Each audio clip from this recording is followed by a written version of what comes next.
देखिए जी, मौलाना हिदायतुर्रहमान साहब और उनके दूसरे दोस्तों के ख़िलाफ़ जो केसेस हैं, बादियुल नज़र में हम ये राय कायम कर रहे हैं कि ये this is a political victimisation only. कोई जेन्युइन एविडेंस नहीं है उनके ख़िलाफ़।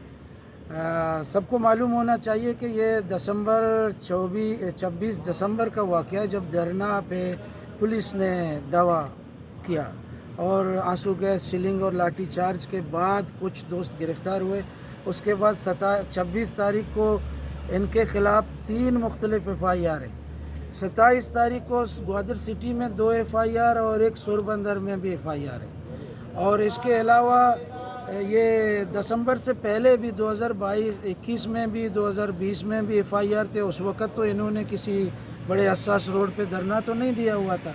और अभी एक दफ़ा कॉन्स्टिट्यूशन को तो उसके कॉन्स्टिट्यूशन में जो फंडामेंटल राइट्स हैं उनके बरक्स पसनी पुलिस ने यहाँ एक जलसे, अभी हालिया दिनों एक जलसे पर FIR नंबर 31 करके ये साबित कर दिया है कि इंटीरियर मिनिस्टर और प्रोविंशियल गवर्नमेंट और डिस्ट्रिक्ट गवर्नमेंट ने जॉइंटली ये फैसला किया हुआ है कि वो ग्वादर में उठने वाले किसी सिविक राइट्स की मूवमेंट को भी नहीं छोड़ेंगे और ना कि वो पॉलिटिकल को छोड़ेंगे।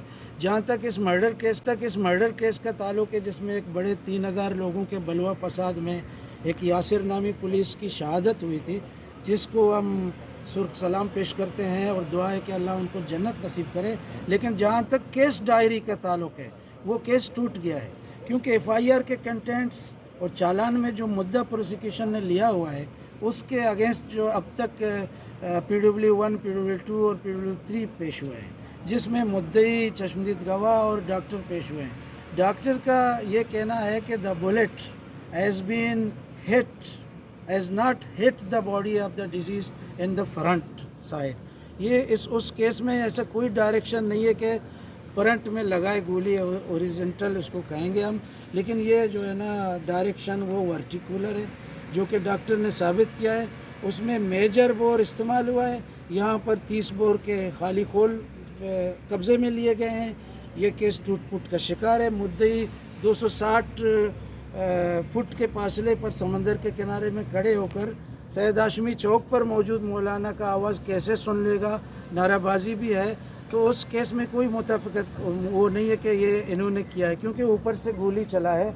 उस बेचारे को कहाँ से कैसे लग गया, ये पुलिस और इन्वेस्टिगेशन अदारों की ज़िम्मेदारी थी, जहाँ पर CCTV कैमरे भी नस्ब हैं।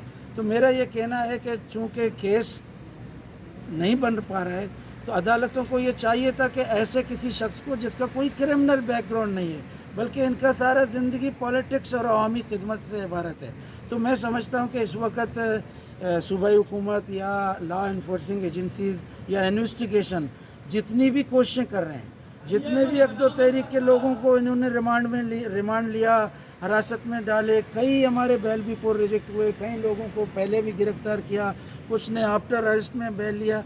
ये आम लोगों को, हुकूमत बलूचिस्तान को, हर शहरी को, हर जर्नलिस्ट को पता होना चाहिए कि ये देखें किस तरह पीसफुल तरीके से अदालतों में पेश हो रहे हैं, अपने मुकदमात का सामना कर रहे हैं, कोई कानून को अपने हाथ में नहीं ले रहे हैं। तो लिहाजा मैं ये समझता हूँ कि वकला पैनल इनके साथ है, ग्वादर बार एसोसिएशन इनके साथ है, और हम वो लोग हैं जो कि तमाम ऐसे पॉलिटिकल जो लोग हैं अवाम की खिदमत के लिए आगे आते हैं, हम उनका सपोर्ट ज़रूर करेंगे। और हम क्या, बल्कि सारे पॉलिटिकल लोग, सारे सोशल एलिमेंट्स इस वक्त इन दोस्तों का सपोर्ट कर रहे हैं, जिनके खिलाफ़ 19 FIR, बेसलेस FIR, एक ही ताने का बंदा जो है ना 14 FIR में चालान बना रहा है। एक ही शख्स 4 जगहों में आई है इन्वेस्टिगेशन